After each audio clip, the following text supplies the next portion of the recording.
Salut la famille, welcome to this behind the scene with the fabulous Kasha.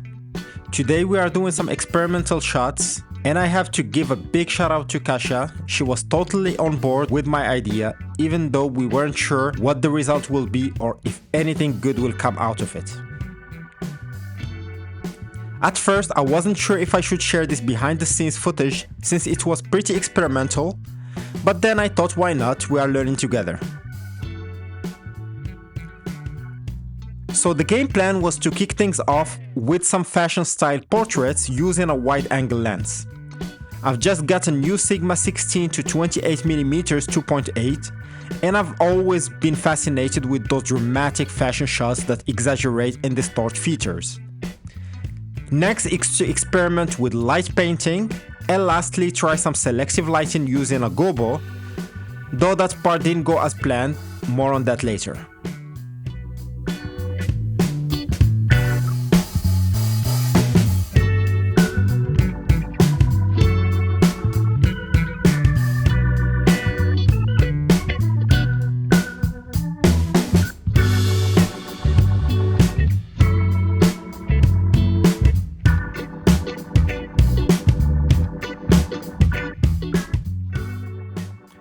We started with a few shots using my Samyang 24-70 to set the light, and then switched to the wide angle.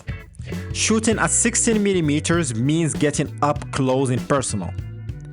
So posing becomes a whole new ball game. You need to be very intentional with your posing and focus on poses that exaggerate one or some parts of the body, like the foot or the head, to create a dynamic and eye-catching images. You will see some of the cool results in the later part of this video.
Let's get into the light painting section. To pull off this effect, you need to combine two light sources, a flash and a constant light.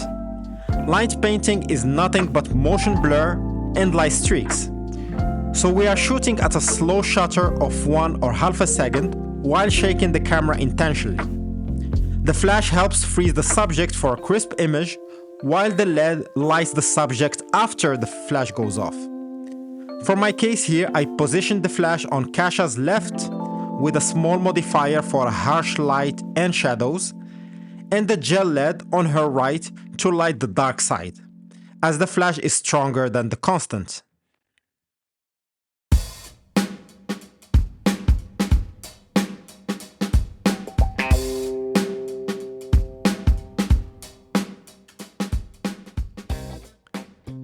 When shooting, just press the shutter, let the flash go off and give your camera a little shake to create that unique blur effect. There are no rules here, just snap as many pictures as you can and pick the best ones later. No two pictures would look the same, and each will have its own unique vibe.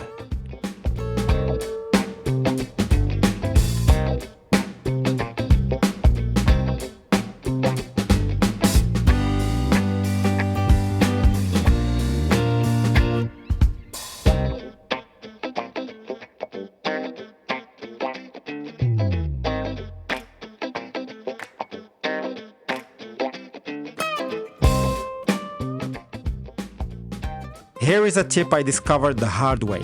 This effect doesn't work with all outfits. It works when light reflects off surfaces. So you need shiny fabrics and metallic jewelry to give you these pleasant light streaks. I learned this after the fact, so it's good to know before trying it out. This is why the pictures I'm showing differs from what you see in the video. The reason is that toward the end of the shoot, I realized the outfit and accessories didn't work well. So we decided to do a quick retake. Unfortunately, my camera battery had already died, so I couldn't record the retake, but you get the idea.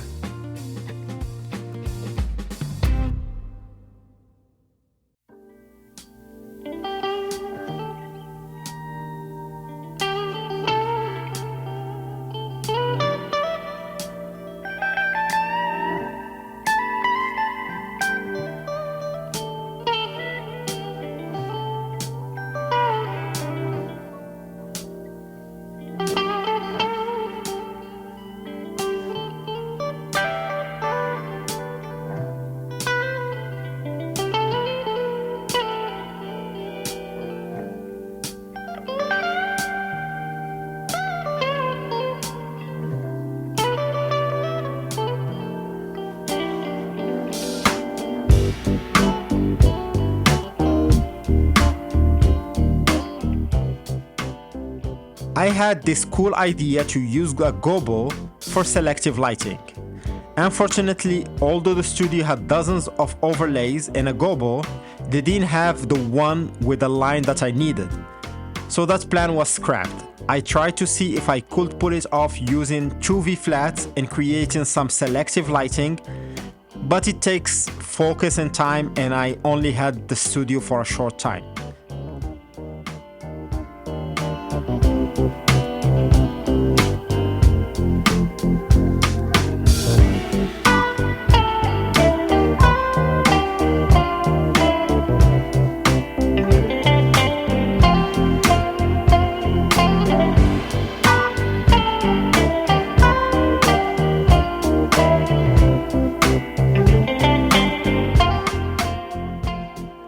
Here we wrapped up with some wide-angle shots with this black outfit and big boots, perfect for playing with distortion. I wish I had a fisheye lens for these. I thought that I could recreate it with Photoshop, but it didn't look good enough. The fisheye gives a sci-fi vibe, but I'm pretty happy with how the 16mm shot turned out.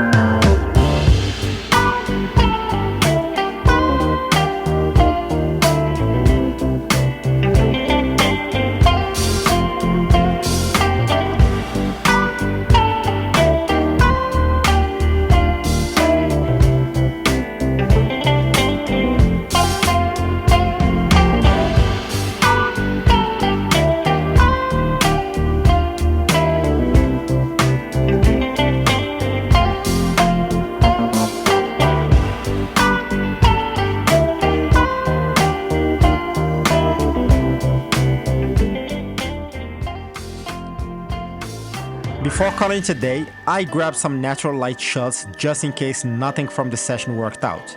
I wasn't sure at the time, but thankfully we ended up with some decent photos.